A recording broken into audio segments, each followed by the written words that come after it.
are scared to hustle because niggas is snitching so much. Maybe that's what's going on. I would be scared to hustle too when I know that every other nigga is snitching just so he don't want to do no time because he's can't bear to be inside the jail system. Jim Jones, who is Jim Jones? Like, he's not on anyone's top 10 list. He's not like no one's top 10 list, maybe not even his family. Did a little something for you in the studio. Then he had something to Old Boy. This is Old Boy's already #1? Yeah, it's popping. I listened to it and I was like, erase that shit. An old audio just leaked of Jay-Z calling Jim Jones a snitch. But here's the wild part. Jay's #1 at Roc Nation is actually confirmed to have worked with the feds. Why is this coming out now and why aim at Jim? So here's the deal. Jim Jones stirred up drama recently by taking shots at Nas. That's when folks started dragging out all of Jim's old issues, including talk that he cooperated with the feds. But here's the real head scratcher. If Jay-Z hates snitches so much, why is his own top person an informant? And even crazier, why did Jay even give Jim a Roc Nation deal if he thought he was a snitch? Now let's get into the audio that kicked all this off. In that resurfaced clip, Jay-Z is going at Jim Jones, calling him a fake rapper who doesn't even count as a peer. He claims Jim's role in the industry isn't even about music but something else. So was Jay-Z trying to expose Jim before the rest of the world knew? If Jay was calling him fake and hinting at him being an informant, why would he later sign him to Roc Nation? As we can tell, there's no expense being spared. We had a black billionaire's lunch. Yeah. You understand? Right. And we here together. I think we passed kneeling. Let me play it again. This time, look at the reaction of the lady sat just behind him. The reason why she's worried about how Jay would respond is because she's the CEO of Roc Nation. But in her former life, she was a federal informant. Jones is listed as a federal informant in court documents in the case against Tekashi. In the original court transcripts that were previously released online, the conversation between individual 1, Jim Jones, is listed as cooperating with federal agents in a conversation with Jamel Melmurder Jones, which would explain why Jim Jones has been able to have such a lengthy criminal record and avoid prison time in the past. Let's talk about these snitch rumors around Jim. They've been floating around for a while. But you know who really brought them back into the spotlight? 50 Cent. He made sure nobody forgot. 50 posted a pic on Instagram of Jim with Jay-Z, Diddy, Fat Joe, and a few others. His caption was savage. LOL individual 1 calling the shots out here. I know you working, so please don't say gangster-ish to me, individual 1. If you're wondering what that was about, it goes back to those old claims that Jim was working with the feds during the Tekashi racketeering case. See, while Tekashi was on the stand spilling all the secrets about his 9 Trey Blood crew, a wiretapped call leaked where Jim Jones was heard saying Tekashi wasn't part of the gang anymore and needed to get violated. And D didn't waste a second. He posted the entire transcript for everyone to see.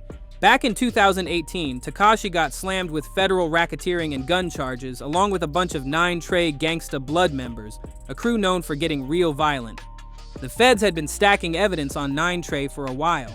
Once Tekashi was in cuffs, he decided to cooperate to save himself. Brooklyn rapper Tekashi 6ix9ine pleaded guilty to federal charges, admitting he participated in a violent gang. He also pledged to cooperate with prosecutors. The rapper, whose legal name is Daniel Hernandez, said he joined the 9 Trey Blood gang in the fall of 2017. He says he helped them try to kill a rival gang member last March. Prosecutors say the gang carried out acts of murder, robbery, and narcotics trafficking in Manhattan, the Bronx, and Brooklyn. The indictment also said each gang member was required to participate in at least 2 acts of racketeering conspiracy, which could include murder, robbery, extortion, or drug distribution. The plea deal could allow Hernandez leniency at sentencing. He was facing a mandatory 47-year prison sentence. During his courtroom testimony in September 2019, Tekashi took the stand and gave up his whole squad. He named people like Anthony Harv, Ellison, Algermaya Nuke, Mack, and more. He basically laid out 9 Trey's entire operation for the world to hear. So how does Jim Jones fit into this mess? His name came up in wiretap audio played during the trial.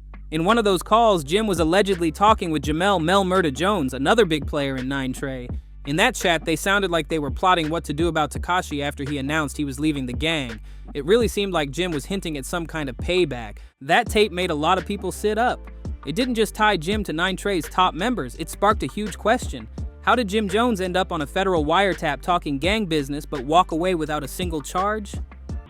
That's cool, but now he gotta get violated. Yeah, super violated. Super duper, so ain't too much he can really do unless he gonna run around with 100 armed securities all day. know what I'm saying? He gonna get shot at Penn. He ain't getting enough money for that. That's a fact. That's a fact.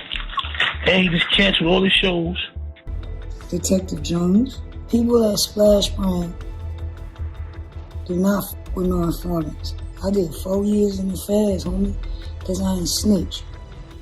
You set your best friend up on a wiretap.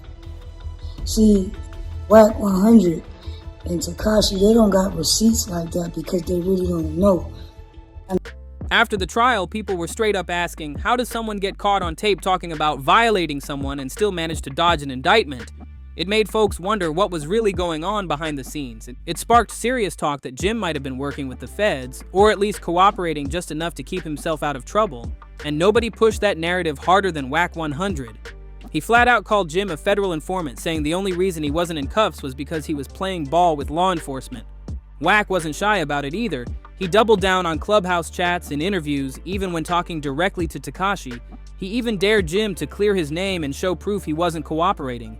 But the drama didn't end there. Former Dipset member Ja jumped in and made it even messier. She claims she had receipts that Jim actually set up his own friend, Mel Murda. She wasn't holding back at all. Now that you see how all this Jim Jones is a snitch talk really blew up, let's swing back to Jay-Z.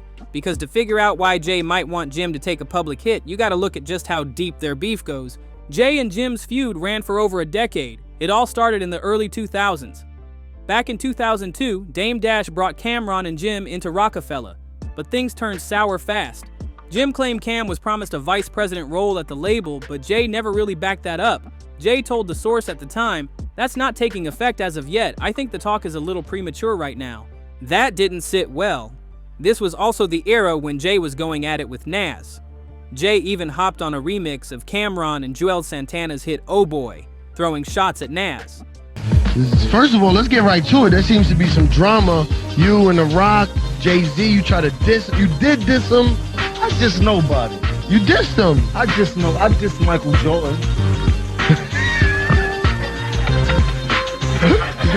Oh man, we just having fun out here. There's no drama, man. No, we're gonna get to that. Shout out to Dame Dash, who started Rockefeller Records, if y'all don't know. He's responsible for Rockefeller getting off the floor that started in Harlem. You know what I'm talking about? But Cam and Jim weren't having it. They refused to release the remix and even cut Jay's verse. Cam later said he wasn't about to let Jay use their record to fight his own battles. That moment set the tone. Cam and Jim felt like Jay didn't respect them at all. They saw him as using them for his own agenda without giving them the credit or position they deserved. That's when the sneak disses really started flying.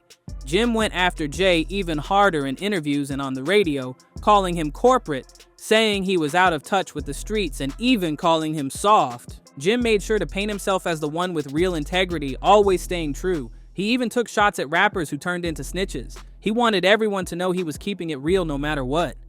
At first, Jay stayed quiet and didn't fire back directly, but everyone could feel the tension brewing inside Rockefeller. Then in 2006, Jim dropped We Fly High, and it was a massive hit. That's when Jay finally decided he had enough and clapped back with Brooklyn High, but that wasn't the end of it. Jim fired back yet again with a remix called We Fly High Beef Mix. In that one, he went straight at Jay's age, calling him an old head and warning him with lines like, "I told Warning your old A to chill, better slow down before your old A gets killed." Things didn't just stay on wax either. Fast forward to 2008 and the beef turned real. Security footage caught Jim getting physical with someone inside a Louis Vuitton store. It turned out to be Jay-Z's longtime A&R, Lenny Santiago. Jim didn't just walk away from that one. He got arrested and later pleaded guilty to misdemeanor assault. Jay kept it cool publicly and didn't address the fight directly. But a few months later, in an extra large interview, he threw some serious shade at Jim. He said tracks like Nah Nah Nah Nah Nah were exactly what was dragging hip-hop down. He didn't hold back saying like Jim Jones, for example, and I don't mean this because we never see eye to eye. He made Nah Nah Nah Nah Nah. What's the difference between that and a Smiley Face record by Trey Songz or Soulja Boy? Nah Nah Nah Nah Nah could have been called Smiley Face. So after all that drama, the beef cooled off for a bit, but in 2015, Dipset fired things right back up. Cam and Jim dropped a freestyle over Diddy's Victory beat, throwing shots at Jay-Z and Roc Nation. They mocked the famous Roc Nation brunch and clowned Jay for being too soft and corporate. But then things took a wild turn nobody saw coming. Jim suddenly switched it up and started asking Jay to sign him. and will be relying on Hov's team to steer his career, as Dipset's Jim Jones is allegedly heading over to Roc Nation. Capo posted a picture of bottles of Douce and Ace of Spades next to a Roc Nation letterhead on IG and told fans to caption this. If anybody getting handsome checks, should be us. Cocaine, we did that. Platinum veins, the same you as you. Don't stop me, that's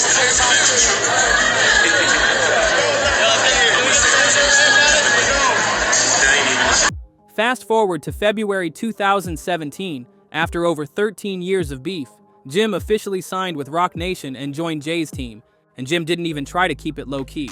He bragged about getting that exclusive invite to the Roc Nation brunch, the same event he used to roast. He started praising Jay in interviews and on social media, doing everything he could to show he was loyal now, but Jay-Z stayed quiet as ever. He barely even mentioned Jim's deal with Roc Nation.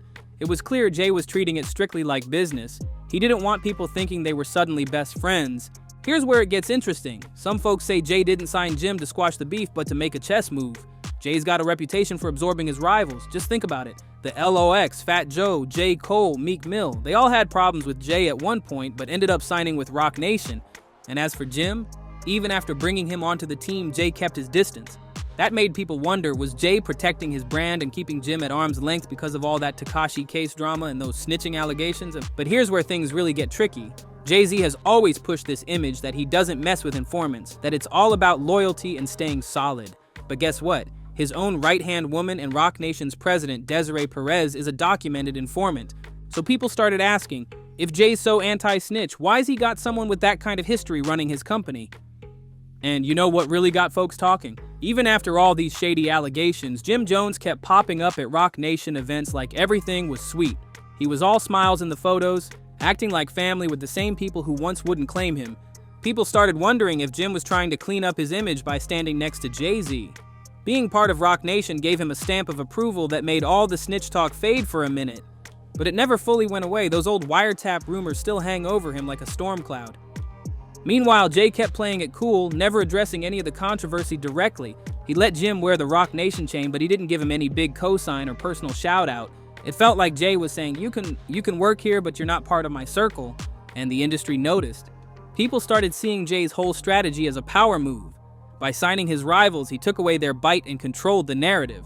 If Jim tried to diss Jay again, it would just make Jim look fake after cashing those Roc Nation checks. But at the same time, Jay's critics were quick to point out the double standard. How can he claim to stand on principles and loyalty when he's doing business with people who have those kinds of allegations on their name? Some say it proves Jay doesn't care about the street code at all, it's just business to him. In the end, it's messy. Head of Roc Nation, Desiree Perez. Good evening, everyone.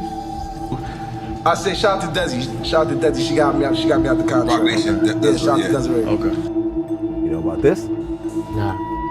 Desiree Perez became a cooperating witness for the DEA in the 1990s. She got arrested in 1994 for possession of 35 kilos of cocaine. Desiree Perez and the whole wicked system of Roc Nation, including you, Jay-Z. Yes.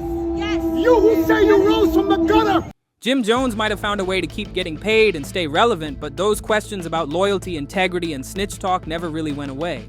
And Jay-Z, he keeps building his empire, controversy and all, and let's not forget how the fans reacted. When Jim Jones signed that Roc Nation deal, the streets were split. Some people were hyped, saying it was big for New York to see old beef squashed, but others weren't buying it at all. They called Jim out for switching sides after all the trash talk. Every time Jim tried to celebrate his Roc Nation chain online, the comments would light up. Folks were quick to remind him about that wiretap audio and the old threats about Tekashi. It's like no matter how hard he tried to move past it, the streets wouldn't let him forget. Meanwhile, Jay-Z just sat back watching it all unfold. He didn't have to say anything. He let the headlines, the deals, and the Roc Nation brand do the talking. It was like a silent flex, showing he could turn rivals into business partners without even breaking a sweat. But that silence didn't stop the whispers. People in the industry started saying Jay's real talent wasn't just making hits, it was controlling his enemies.